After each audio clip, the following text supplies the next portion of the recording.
Methods of calculating national income. हमारे पास total 3 methods हैं, लिखेंगे सारे, नोट डाउन करेंगे। कितने मैथड्स हैं? 3। Income method, expenditure method, value added method. Income method, expenditure method, value added method. ये मैथड स्टार्ट करने से पहले मैं आपको एक बेसिक चीज बता रही हूं, मेरी एक भी लाइन मिस नहीं करनी आप लोगों ने, एक भी लाइन। देखो एक प्रोडक्ट था, देखो एक प्रोडक्ट था 500 का। कितने का था? 500 का। मतलब 500 की उसकी मैन्युफैक्चरिंग कॉस्ट थी। जो प्रोड्यूसर था उसने मार्केट में लाके उसको 200 ऐड करके उसे 700 में सेल कर दिया। प्रोड्यूसर ने उसमें कितनी वैल्यू ऐड की है? 200 ऐड की है। तो 200 क्या है? Value addition. यही वैल्यू एडिशन उसकी इनकम भी है। और जो उसकी इनकम है इसी को वो मार्केट में जाकर एक्सपेंड करेगा। और हम ये एजम्पशन मान के चलते हैं कि वो सेविंग कुछ नहीं कर रहा। तो इस केस में वैल्यू एडेड में, सॉरी, जो वैल्यू ऐड है वही इनकम है, वही एक्सपेंडिचर है। तीनों इक्वल है या नहीं? 200। तो इसका मीनिंग ये है कि नेशनल इनकम में हमारे पास 3 मैथड है और तीनों से आंसर सेम आएगा।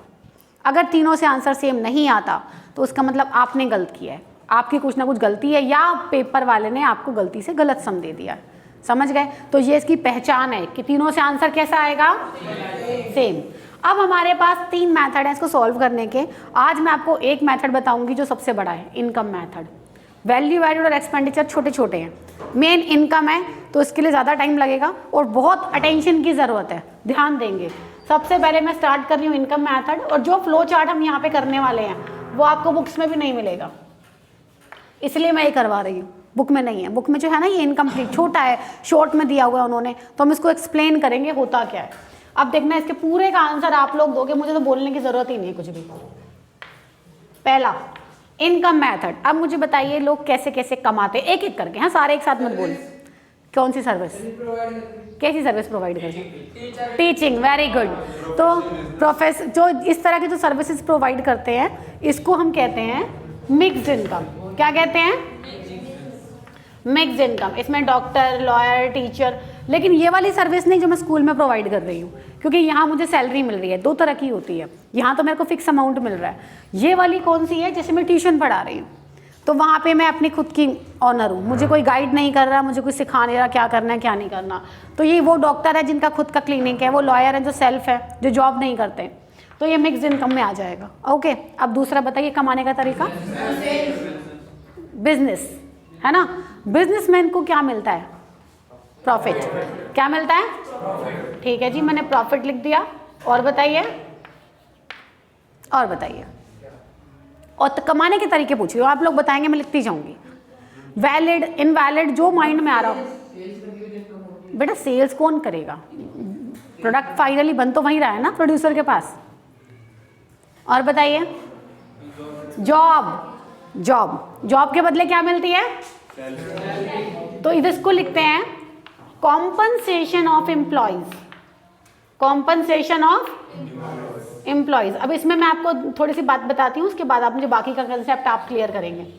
कॉम्पनसेशन ऑफ एम्प्लॉइज का मीनिंग, जब आप कहीं पर किसी के अंडर काम करते हैं, उसको सर्विसेज प्रोवाइड करते हैं, तो वो आपको क्या क्या देता है। देखो वो आपको क्या क्या दे सकता है, ध्यान से देखना। अगर आप दिहाड़ी पे काम करते हैं तो आपको वेजेस देगा, रेगुलर है तो सैलरी देगा, गवर्नमेंट जॉब है तो पेंशन भी मिलेगी, मिलेगी ना। और क्या क्या मिल सकता है? बोनस मिल सकता है। वेरी गुड, बोनस मिलेगा। क्या मिलेगा? ओके, और बताइए। बिजनेस लगा रहे हैं सारी आज? अच्छा, और बताइए क्या होता है? कमीशन मिलेगा। वेरी गुड, और बताइए। चलो अच्छा एक बात बताओ, दिवाली पे गिफ्ट। चलो इस बात पर अभी आप जितने पॉइंट्स बोलोगे ना, जितने ज़्यादा, एक मिनट, आप जितने पॉइंट्स बोलेंगे हर पॉइंट पे हमारे कुछ ना कुछ निकल के आएगा, इसलिए बोलना ज़रूर है सबको। ये मत सोचना कि मैंने गलत तो नहीं बोल दिया, गलत भी नहीं होगा, उसका भी आंसर तो होगा ना कुछ।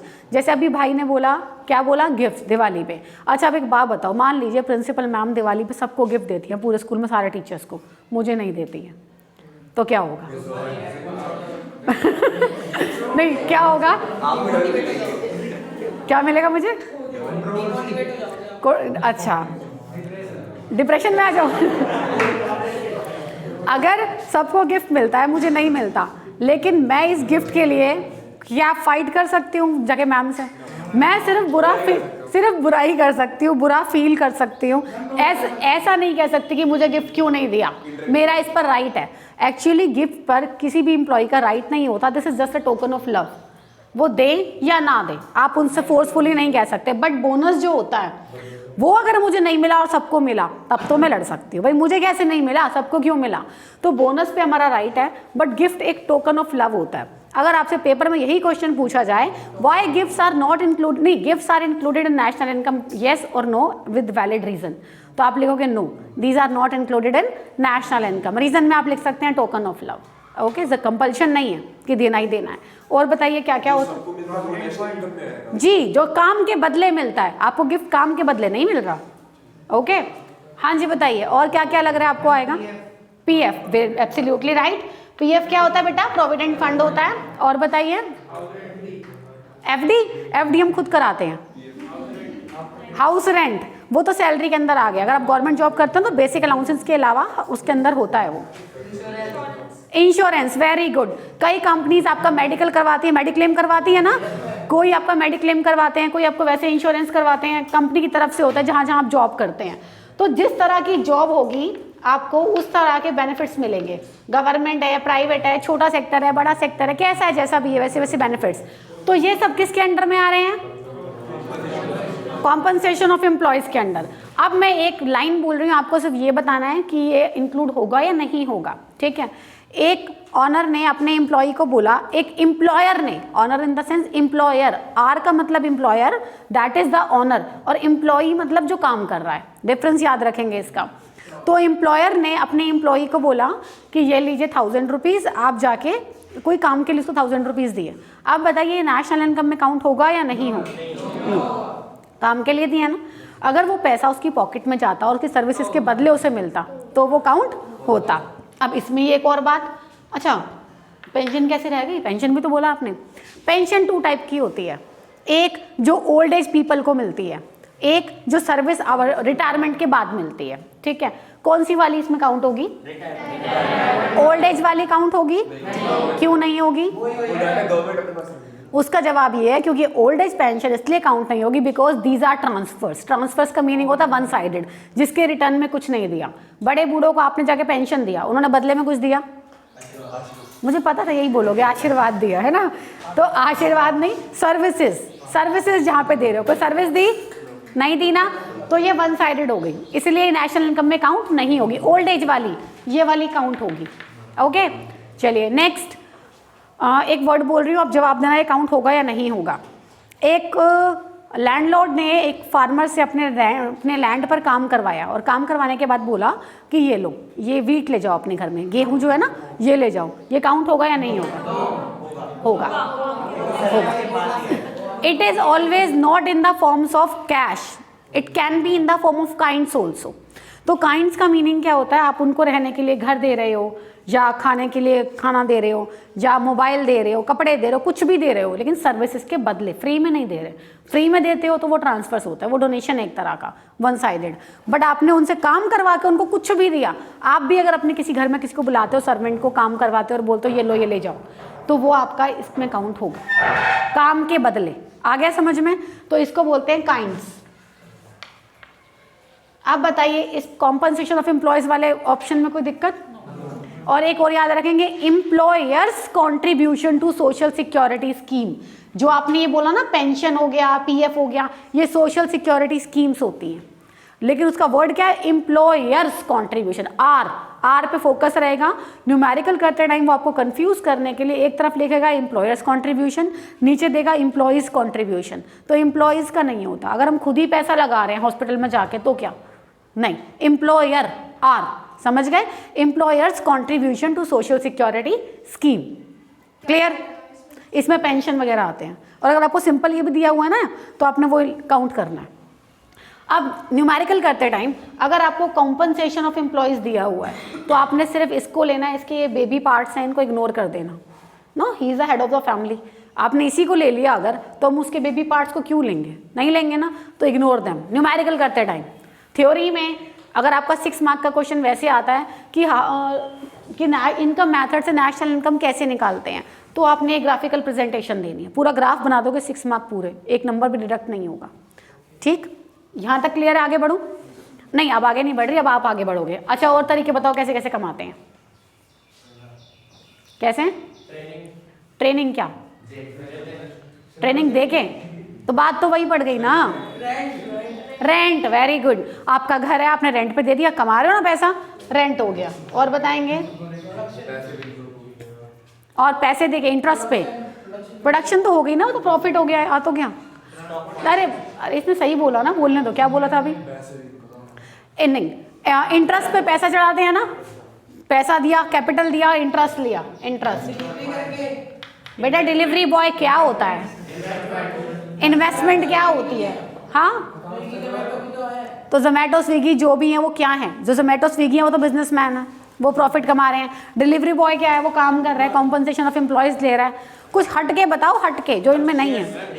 शेयर्स, अच्छा चलो शेयर्स का जवाब देती हूँ इसी बात पर, मैंने कहा था ना कुछ भी बोलोगे आंसर निकलेंगे। शेयर्स जो होते हैं वो नेशनल इनकम में काउंट नहीं होते। शेयर का सेल, मतलब शेयर का सेल परचेज काउंट नहीं होता, बट ब्रोकर की ब्रोकरेज काउंट होती है।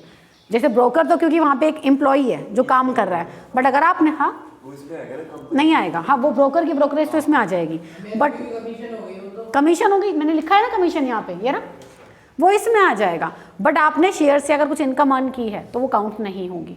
बहुत लोग कर रहे हैं। टैक्स है, मैंने टैक्स के बारे में पढ़ाया ही नहीं अभी आपको, है ना, मुझे पढ़ाऊंगी तब बता दूंगी।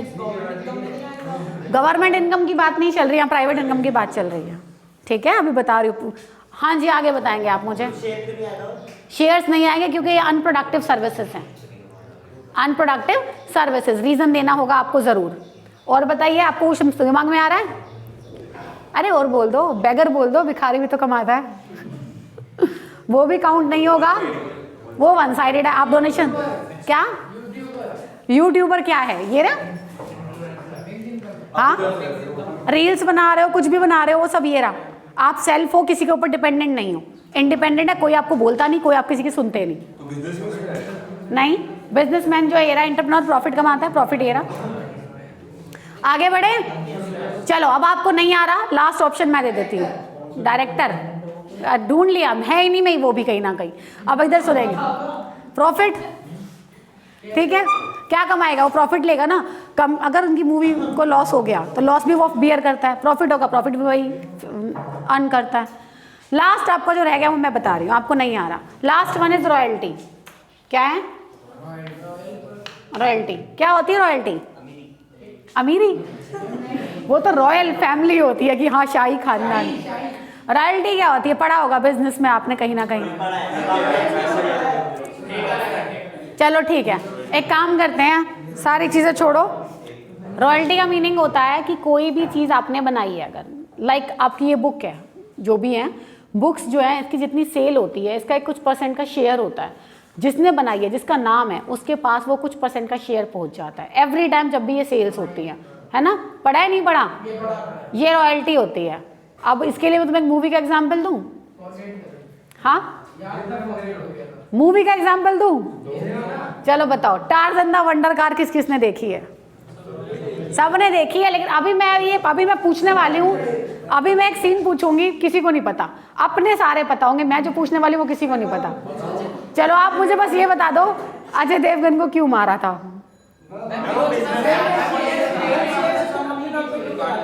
क्या कर, एक एक करके आप में से जिसको पता है खड़े होकर बताओ। आप बताइए।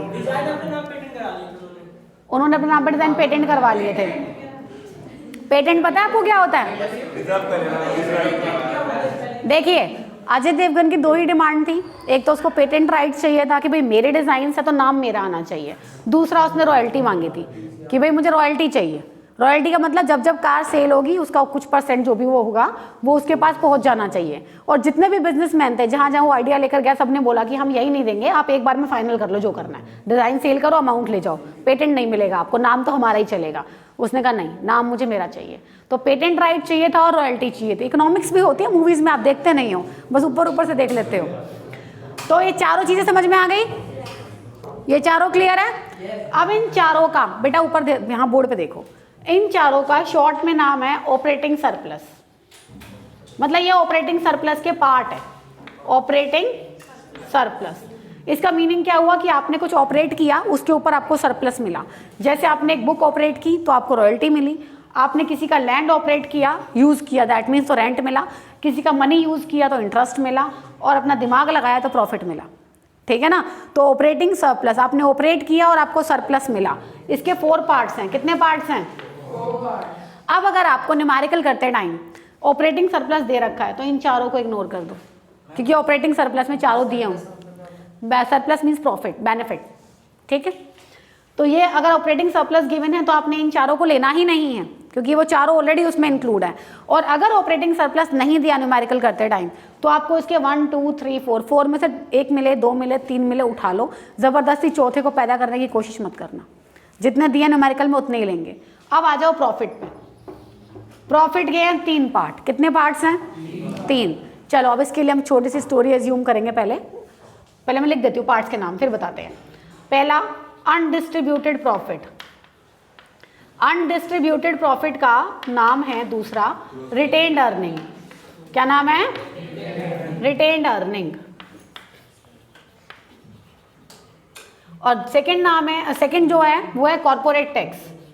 कॉर्पोरेट टैक्स के 2 नाम हो रहे हैं, business tax and profit tax. Business tax और प्रॉफिट टैक्स, एक तो बिजनेस और एक profit tax. And the third one is dividend. Dividend तो आप सबको पता होगा क्या होता है, बिजनेस में आपने पढ़ा है। चलिए अब हम यहाँ पे एक स्टोरी एज्यूम करते हैं, उसके बाद आपको ये क्लियर हो जाएगा मैं कहना क्या चाहती हूँ।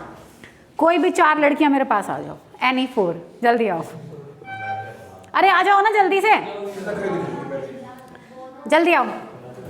एनी 4। मैंने आपको बात करने के लिए नहीं बोला, आ जाओ जल्दी आओ, जल्दी। नहीं चलो 2 आ गई, कोई बात नहीं, ध्यान से देखना। अभी क्योंकि ये बिजनेस नहीं करती तो इनके पास इतना माइंड, इतना आइडिया नहीं आएगा, बट जनरली बात कर रहे हैं। हम तीनों ने मिलकर एक बिजनेस स्टार्ट किया, ठीक है। तीनों ने मिलकर बिजनेस स्टार्ट किया और हम तीनों को मिला के, क्योंकि हम तीनों ने मिलकर किया, ठीक है, इक्विटी शेयर होल्डर है हम लोग, तो अब हमारे को 3 लाख रुपीज़ का प्रॉफिट हुआ। ठीक। अब हम लोग आपस में कॉन्वर्सेशन कर रहे हैं, जैसे BOD की मीटिंग बैठती है ऐसा लाइक, तो बताइए भाई प्रॉफिट का क्या करना है। जनरली हम लोग, नहीं आपको क्यों बताऊँ, हम लोग बात कर रहे हैं ना, हम लोग हैं, क्या करना है प्रॉफिट का? प्रॉफिट शेयर होगा। ये कह रही प्रॉफिट शेयर कर लो। वही क्योंकि अभी बिजनेस में ध्यान नहीं दिया तो इसने डायरेक्ट थर्ड पॉइंट को पकड़ लिया, क्योंकि पैसे पे ज़्यादा नज़र है। तो सबसे पहले हम क्या करेंगे, टैक्स भरेंगे। सबसे पहले क्या देंगे? अब 3 लाख का मान लीजिए 10% हमने टैक्स दे दिया, कितना गया? 30,000 यहाँ चला गया। अब उसके बाद आपके माइंड में क्या आएगा? 30,000 तो यहाँ गए, 2,70,000 बचे। अब क्या करेंगे? रिटेन अर्निंग क्या होती है अब मैं बताती हूँ, चलो समझ में आ गया आपको। रिटेन अर्निंग का मीनिंग होता है कि जो भी हमने अर्न किया है, जो भी हमने अर्न किया है उसमें से कुछ पैसे हम ऐसे संभाल के रखेंगे कि वो हमारे बिजनेस को आगे एक्सपेंड करने के काम आएंगे। इसको हम डिस्ट्रीब्यूट नहीं करेंगे। भाई बहुत सारी चीज़ों के लिए पैसे चाहिए होते, सारे थोड़ी बांट लेंगे, क्योंकि अभी मैंने इनको दिए तो घर ले जाएंगे अपने, दोबारा जरूरत पड़ेगी फ़ोन करूंगी, आ जाओ वापस थोड़े पैसे दे देना ज़रा, यहाँ जरूरत पड़ रही है। तो ये हम लोग एक रिजर्व फंड, ध्यान है वो डेप्रिसिएशन रिजर्व फंड था, ये उसकी तरह काम करेगा। तो ये हम लोग अपने बिजनेस में क्या करेंगे, रिजर्व कर लेंगे। चलो अब एक काम करते हैं, हमने 70,000 यहाँ डाल देते हैं, 30,000 हमने टैक्स दे दिया, 70,000 हमने यहाँ डाल दिए। अब बचा डिविडेंड, ये 2 लाख रुपीज़ हम लोग आपस में तीनों डिवाइड कर लेंगे। तो 3 लाख का मैंने आपको एग्जैक्ट हिसाब दे दिया। अब अगर आपको पेपर में न्यूमेरिकल में डायरेक्ट प्रॉफिट दिया 3 लाख, तो मुझे बताइए क्या इनका यूज़ है? नहीं, इग्नोर। अगर आपको डायरेक्ट प्रॉफिट दे दिया 3 लाख तो इग्नोर कर देंगे इन तीनों पॉइंट्स को, और अगर प्रॉफिट नहीं दिया तो आपने इनको जोन सा मिल रहा है आपने ढूंढना है, ठीक, ढूंढ के आपने उनको प्लस करने हैं, अदरवाइज कुछ नहीं करना। हम सैलरी वेजेस भी तो देंगे, प्रॉफिट हुआ तो हमने उसका एम्प्लॉयर को, वो वहाँ चला गया, ठीक, यहाँ तक समझ में आ गया, क्योंकि ये प्रॉफिट है, ये लास्ट का प्रॉफिट, सब कुछ देने के बाद जो बचता है उसे प्रॉफिट कहते हैं। अब इसमें से आप टैक्स वगैरह ये सब निकालोगे, प्रॉफिट का मीनिंग क्या हुआ, एक्सपेंसेस के बाद ना, ठीक। अब मुझे बताइए, ये क्लियर हो गया फ्लो चार्ट आपको? ये फ्लो चार्ट आप एज इट इज़ बनाएंगे, इसमें कुछ भी छोड़ना नहीं है। अभी रुको, पहले समझो फिर बनाना। अब मैं इस पूरे फ्लो चार्ट की समरी दे रही हूँ शॉर्ट में। सबसे पहले है कॉम्पनसेशन ऑफ एम्प्लॉयज, इसको शॉर्ट में कहेंगे COE। क्या कहेंगे? COE। सेकंड नंबर पे क्या है? ऑपरेटिंग सरप्लस, तो उसको शॉर्ट में क्या बोलूंगी? OS। खाने मत बैठ जाना। और थर्ड वन इज MI। क्या बात है, मतलब खाते खाते MI का फोन चलाएंगे, तो ये रहा ना, OS खाएंगे MI का फोन चलाएंगे। तो COE compensation of employees, operating surplus, MI, तीनों को अगर मैं ऐड करूंगी तो क्या बनेगा? क्या बनेगा? नेशनल। कैसे बन गई? इसमें मैंने फॉरेनर्स तो लिए ही नहीं है। कैसे बन गई? मैंने फॉरेनर्स लिए हैं इसमें, भूल गए? उस दिन बताया था मैंने। तो अभी ये डोमेस्टिक इनकम है। कौन सी इनकम है ये? डोमेस्टिक इनकम को हम लोग कैसे बुलाते हैं, कैसे लिखते हैं इकोनॉमिक्स के एग्रीगेट्स में? डोमेस्टिक इनकम को इकोनॉमिक्स के एग्रीगेट्स में हम लोग लिखते हैं NDP @ FC। अब ये क्यों लिखते हैं वो समझेंगे। Net domestic product at factor cost, इसको कहते हैं डोमेस्टिक इनकम। क्या कहते हैं? अब इसको net domestic product at factor cost क्यों कहते हैं सुनेंगे, क्योंकि इसमें सारे फैक्टर्स हैं। लैंड के बदले रेंट, लेबर के बदले वेजेस, कैपिटल के बदले इंटरेस्ट और एंटरप्रेन्योर के बदले प्रॉफिट। दैट इज वाई ये फैक्टर कॉस्ट है। अब ये नेट क्यों है भाई? सैलरी तो है, इसमें क्या डेप्रिसिएशन है, कमाई तो रहे हो, तो ये नेट है, ठीक है। और डोमेस्टिक क्योंकि कंट्री के अंदर की, बाहर वालों का हिसाब किताब कुछ किया नहीं। P का मीनिंग क्या है? प्रोडक्ट। नेट डोमेस्टिक प्रोडक्ट, तो मैं आपको बता दूं इकोनॉमिक्स में product and income both are identical concepts. अगर आपने प्रोडक्ट बोला दैट मीन्स इनकम, ठीक। तो ये डोमेस्टिक इनकम है, और ये नेम आप भूलेंगे नहीं, NDP @ FC। NDP @ FC।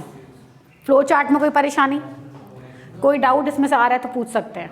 आपको लगे कि इसको क्यों नहीं लिया, इसको क्यों लिया, या क्या लेना है, क्या छोड़ना है, कुछ भी पूछना है तो पूछ लो।